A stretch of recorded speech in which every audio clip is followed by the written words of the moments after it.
लेकिन यूक्रेन में रूसी सेना के हश्र से चीन डरा हुआ है। ऐसा हम क्यों कह रहे हैं ये वो आपको बताने के लिए ऊपर लेकर चलते हैं, ग्राफिक्स के जरिए बताएंगे।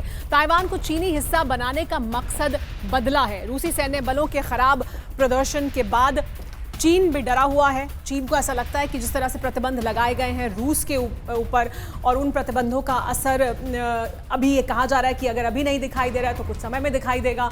चीन डरा हुआ है दरअसल कि अगर वो ताइवान पर इसी तरह का एक्शन करता है तो फिर उसका भी क्या यही हश्र होगा, और इसी वजह से चीन में एक तरह का डर ज़रूर है। इसको लेकर बात हो रही है। तो क्या वाकई चीन डरा हुआ है और चीन क्या ताइवान को लेकर जो उसका मकसद है उसे पूरा करने से पीछे हटेगा या और आगे बढ़ेगा?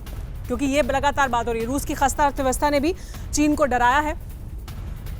यूक्रेन में रूसी सेना के हश्र से डरा है चीन। ऐसा हम क्यों कह रहे हैं, आइए ये आपको दिखाते हैं। रूस यूक्रेन युद्ध से चीन क्यों परेशान है? CIA चीफ विलियम बर्न्स का दावा है कि रूस यूक्रेन युद्ध को लेकर गहन रिसर्च कर रहा है चीन। ताइवान पर कब्जे की बीजिंग की इच्छा अब बदलती दिख रही है। ताइवान को चीनी हिस्सा बनाने का मकसद बदल गया है। रूसी सैन्य बलों के खराब प्रदर्शन से सहम गया है चीन। यूक्रेन का करारा जवाब और पश्चिमी देशों की मदद ने चीन को चौंका दिया है।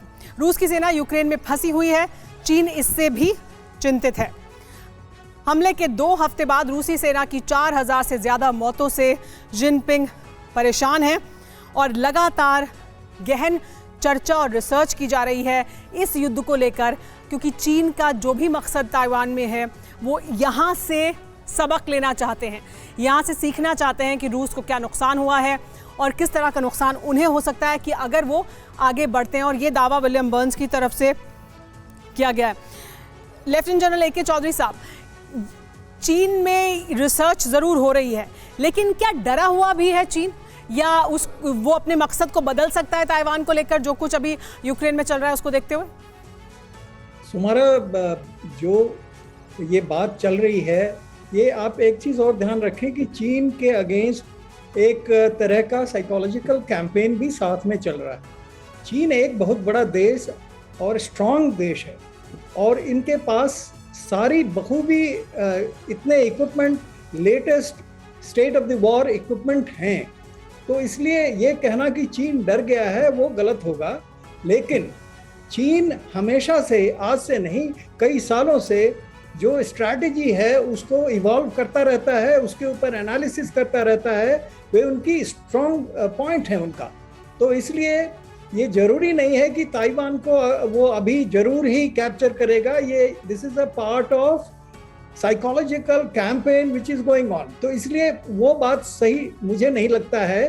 चीन एक बहुत बड़ा स्ट्रॉन्ग नेशन है। मैं 2 बात बताना चाहता हूँ जी। एक तो पहली बात यह है कि कुछ गलतफहमियां हुई हैं, जैसे कि रूस के साथ गलतफहमी, ये उन्होंने गलत कार्रवाई की अपने वॉर स्ट्रेटजी में कि उन्होंने सोचा कि बहुत जल्दी ये खत्म हो जाएगा। वो उनकी गलती थी। और दूसरी गलती जो अमेरिका समझ रहे हैं कि रशिया की अर्थव्यवस्था को एकदम ही खत्म कर देंगे और इसको देख करके चीन डर जाएगा, ये बात शायद उल्टा ना पड़ जाए। तो इसलिए अभी के हालात में सभी दुनिया के सभी देशों को, खास करके US, नेटो, चाइना, रूस, इनको ये बात समझना पड़ेगा कि ये इसका हल है ही नहीं। फिक्र आपकी, सोमवार से शुक्रवार रात 9 बजे सिर्फ TV9 भारतवर्ष पर।